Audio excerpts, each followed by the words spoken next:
Wichita Liberty TV, featuring host Bob Weeks. Local politics without the spin. Interviews with nationally respected economists. Hear directly from Kansas conservatives about what matters to you. It's individual liberty, limited government, and free markets. Wichita Liberty TV. Hello, I'm Bob Weeks for Wichita Liberty TV, your weekly source for news, analysis, and commentary about Wichita, Kansas government and public affairs. We're broadcast on Great Plains Television, channel 26.1, also its companion website, kgpt26.com. Some of you may know me from my blog, The Voice for Liberty, on the internet at wichitaliberty.org. The motto there is individual liberty, limited government, and free markets in Wichita and Kansas. If you'd like to learn more about the issues covered today or to contact me, please visit wichitaliberty.org. You can subscribe to the email newsletter, like The Voice for Liberty on Facebook, follow me, Bob Weeks, on Twitter.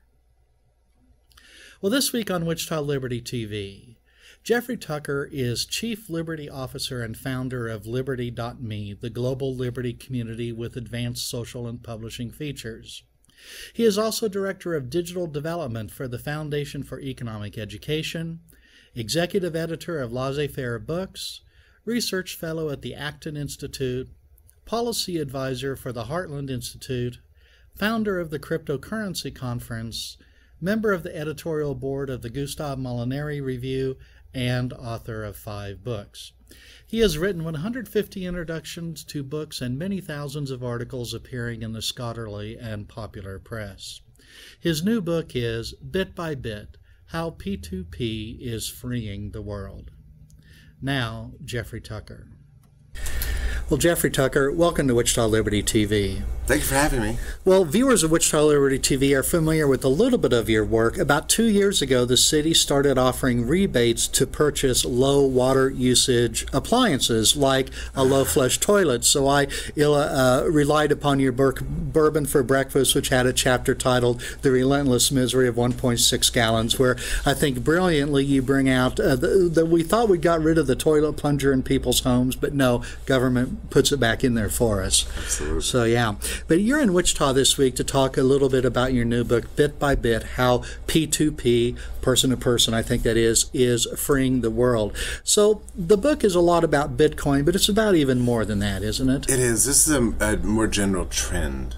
Actually, it's an old trend. It really dates back to the 19th century and the age of laissez-faire, when people were finding ever better ways to trade with each other. In the 20th century, we built all these institutions, mostly governmental, central banks and labor regulations and all sorts of things that interfere with people's ability to make deals with each other. Mm-hmm. And thanks to technology, mostly mobile applications, it's all coming back. Now we can talk to each other and make deals together, and it's transformed our economic structures, and we've just begun this process. And so Bitcoin is a currency, really, a cash, if you will, money that was not created by governments. So no, that's what's amazing about it, because very few people even anticipated such a thing could happen. A money that exists without a central bank, without a government backing it, exists on a distributed ledger that's entirely it's owned by everybody, but it was created through the market economy, and Bitcoin developed its value purely through trading, and it's a remarkable thing to have a money that lives independently of any nation state, and it's also a global currency too. Yeah, and I think in your opening of your book you mentioned about women working in Afghanistan are prohibited from opening bank accounts. I think perhaps is that Islamic law or something like that. But yeah, it's more tradition. It's difficult. In many places around the world for a woman to just walk into a bank and say, give me a bank account. They're going to look askance. They're probably not going to accept it. They're going to be like, does your husband approve of this? What?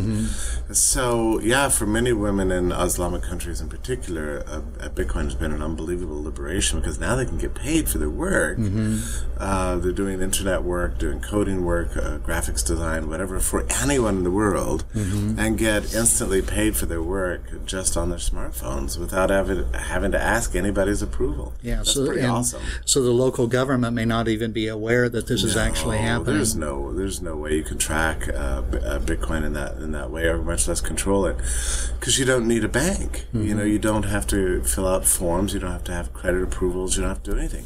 All you have to do is download an app. And an application is called a mobile wallet, and all that has is your private key on it, and that gives you access to Ledger. And if you can enter into the Ledger and leave the Ledger with that private key, then you can store your money. Yeah. And so well, I want to back up a minute. In the book you wrote, many people, as I did, have a feeling of uneasiness about a money that has no basis in anything physical. And so I got to thinking about that. I thought, well, why does the United States dollar have value? What has value because it used to be backed by something physical, namely gold in the late 19th century and much earlier. The word dollar comes from the Spanish word thaler, which was a silver coin. And you can read the documents of the early founding fathers and see that they favored silver as their coinage, and then we converted to a gold standard in the late 19th century. And then gradually over the 20th century, governments destroyed the gold standard. What we're left with is this paper money that has absorbed the value that it once had out of its commodity value.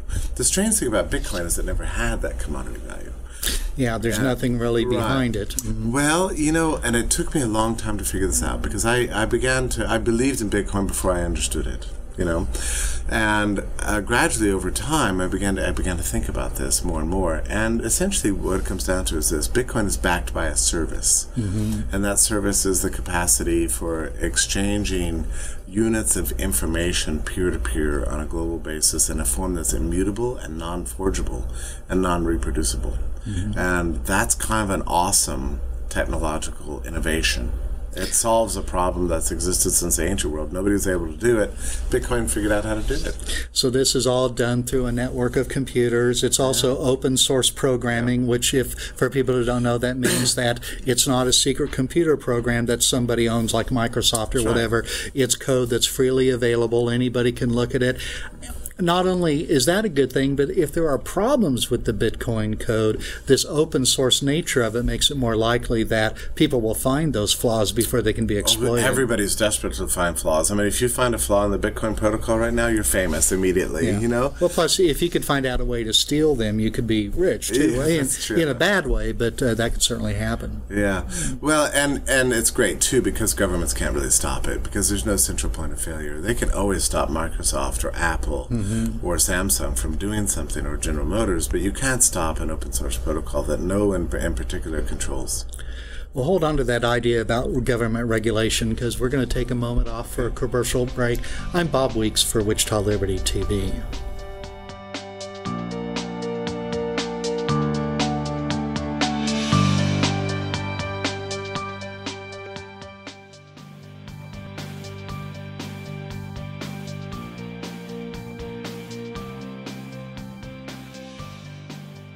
Welcome back to Wichita Liberty TV. I'm Bob Weeks, and with me this week, Jeffrey Tucker. So we were talking about open source and the nature of government a little bit. So we're used to currencies, money being tied up with government, the United States dollar, the euro. I guess that's a collaborative. For about 6,000 years it's been true. Yeah. So here all of a sudden we have a currency that's outside the realm of the Federal Reserve System or whatever. So what's the attitude of government and regulatory agencies towards Bitcoin? I would say they've been surprisingly friendly compared to the threat that it means for national currencies. And I think the reason is that, first of all, it's just a much better technology than existing government monies. Our existing payment systems are terrible. I mean, like even now, for me to send you money is very difficult. So you're talking about our existing credit card system primarily? Yeah, is that it? All our payment networks, whether it's PayPal or credit or ACH that the banks use, it always takes time. It's very expensive. It's cumbersome. It really doesn't make any sense. It doesn't work with an internet age. Whereas Bitcoin, I mean, if you the first time you use it, it's just overwhelming what happens, because you really just put in the public address of who you want to send it to, click a button, and it's already there within seconds. And at very low fees usually, is that right? They're almost zero. I mean, it's so low you just don't even recognize it. But just as a technology, it's truly awesome. I mean, if governments had invented Bitcoin, then I think, they would naturally see that we're going to go this direction. I mean, it's really like Bitcoin is to national monies as email is to snail mail. It's like that. It's that much better. And I think a lot of people don't realize just how it works. You gave an example in the book about how a group of people who have gone out for dinner, they're presented with one big bill, and now we've got to chop it up, and people have got to, I got to pay you this much and so forth. Do I have that cash? Am I going to write a check to you for $15? But with Bitcoin on your app, you flash your QR code so usually, and other people scan it in, and we can divvy up things. Yeah, or if I already have that person's name in my wallet, I just click it to them. Yeah, and it's so much fun.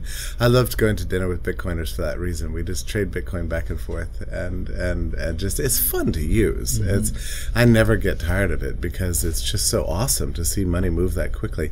There was a kid who mowed my lawn about a year ago, and I paid him in Bitcoin because he was a Bitcoin miner. He liked it. I think he was about 14 years old, and that's the only kind of money transfers he's ever known was Bitcoin. And then later I hired him for a bigger job, and I sent him dollars using my bank, and he called me up 2 days later and said, "What's this?" Yeah, well, he wanted to know where's his money, and I said, "Well, I'm sorry, it usually takes 3 or 4 days, to get there." Well, it was over a weekend, and he couldn't understand. He couldn't believe it. So, he performed the service for me on Thursday. He didn't get paid till the following Wednesday, even though he lives in the same town with me. And he was appalled. I mean, he just found it... Even though you had taken steps to start the payment immediately, yeah, it sure. still took... It just takes time. I mean, ACH is so slow, and there's no good system. PayPal's expensive. One of the better systems out there is Google Wallet now has it, and that's cheaper than most and better than most, but even there it's cumbersome and difficult. And here's the important point: you have to register with those services and provide your bank information and that sort of thing. So there's all these hoops you have to jump through in order to even be able to use the services. That's not true with Bitcoin. So if you're a young person just getting started, or if you have a rocky credit history, you may not be able to get a bank account, a credit card, or something like that. No, that's right. You're a 14-year-old. You're not going to have a bank account unless your parents provide it for you, and then they're looking over your shoulder and everything. So with Bitcoin, anybody can get involved. There's absolutely no restrictions on it. It's kind of awesome when you consider that, and it's been a great thing for people around the world. Where it's been especially powerful, like right now, is in international remittances, especially to and from countries with tyrannical governments like Venezuela and Argentina.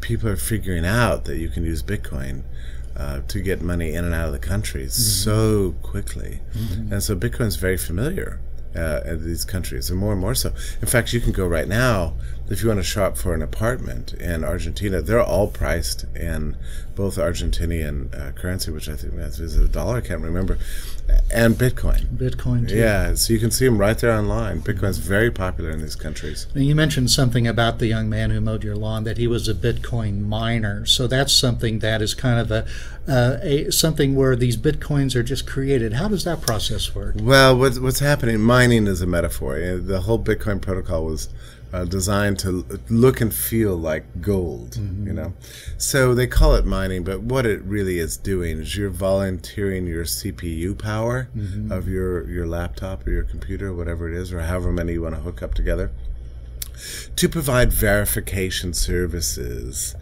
for the payment system. Because the way the blockchain works, that prevents fraud, that really provides the property rights, I guess, to the Bitcoin that you have, is that computers have to perform very difficult computations. Yeah, sure, and they vary in difficulty depending on how much CPU power is cranking away.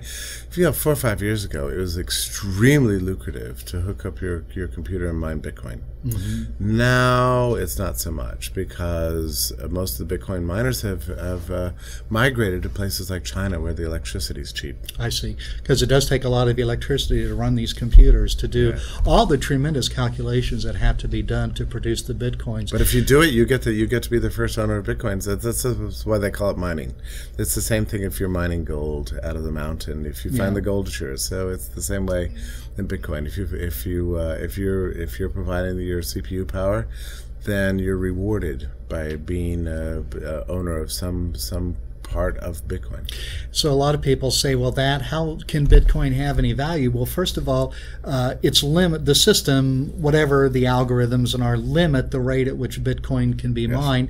But then also, how is United States money created? I think a lot of people don't realize that the federal government just pushes a button and either $100 bills come spitting out of a printing press, or even more of the money is just ledger entries in bank accounts, ledgers. The Fed creates however much they want, trillions and trillions. They have unlimited power to do this. Yeah. And it's interesting because one of the reasons we did not have a digital money before Bitcoin was that nobody could figure out this problem of how to stop so-called double spending, which is another way of saying inflation. How do you keep people from creating infinite quantities of a digital good? Well, the blockchain ledger solved the problem. But what's funny about that is we have a problem with that very issue in central banking. We've got bankers that are unelected bureaucrats. They have almost unlimited power over our lives because they control our money and they can create unlimited quantities of currency anytime they want. Yeah. That system would never work if you introduced it from the start today. Well, hold on to that thought, Jeffrey. We're going to take another moment off for a commercial message. I'm Bob Weeks for Wichita Liberty TV.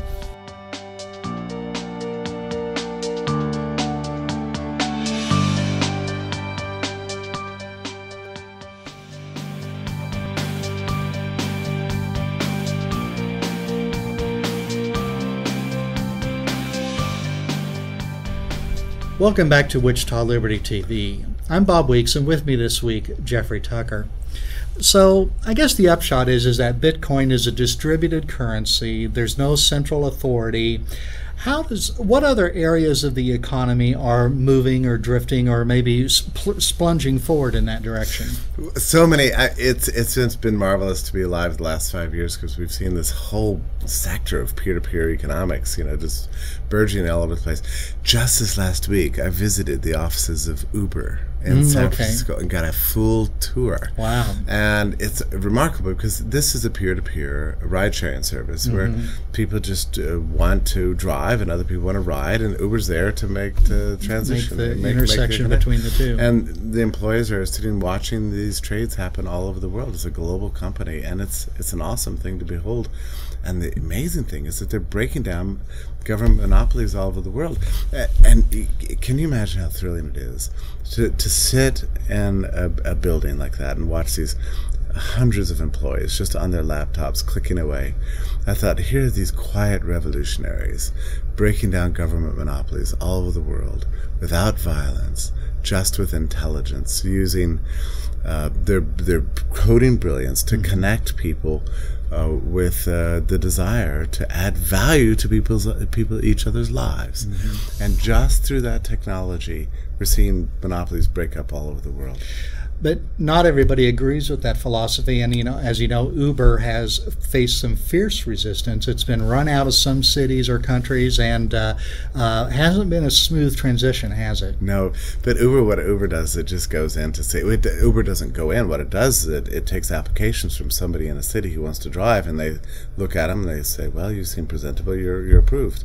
And then almost instantly they start getting requests to be picked up, and this goes on, and No, Uber doesn't ask anybody. And then suddenly the local taxi cab monopolies will discover that their business is drying up, and so somebody will download the Uber app and say, what's going on? And look at it and see there are 5 cars, and they're like, I had an interesting experience, and I'm not sure what's going on with Uber here in Wichita, but I had an interesting experience last year, or maybe it was earlier this year.